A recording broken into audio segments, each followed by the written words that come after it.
2050 সাল। একদিন বল্টু রাস্তা দিয়ে হেঁটে যাচ্ছিল। রাস্তার পাশে দাঁড়িয়েছিল একদল বহাটেনি। বহাটেনিগুলো বল্টুকে দেখে তারা শীষ দিতে লাগলো।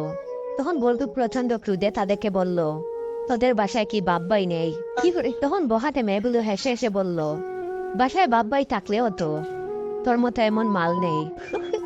আজ তোর সব কেড়ে নেব।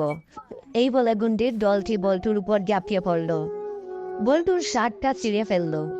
তখন বল্টু বলল, শয়তানের দল, তোরা আমার দেহ পাবি তো, মন পাবি না।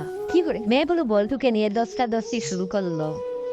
এর মধ্যে এলাকার বিদ্রোহী নারী সানি লিওন এসে পড়ল আর সবাইকে ধমক দিয়ে বলতে লাগলো, আর একটা টুক্কা যদি এই ছেলেটার উপর পড়ে, তাহলে তোদের সবাইকে জানে মেরে ফেলবো।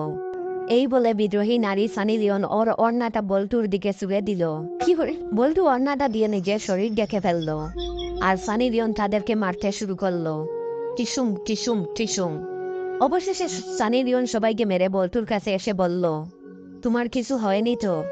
তখন বল্টু নিচু গলায় বলল, আপনি এখানে যথাসময়ে না আসলে আমার কি যে সর্বনাশ হতো।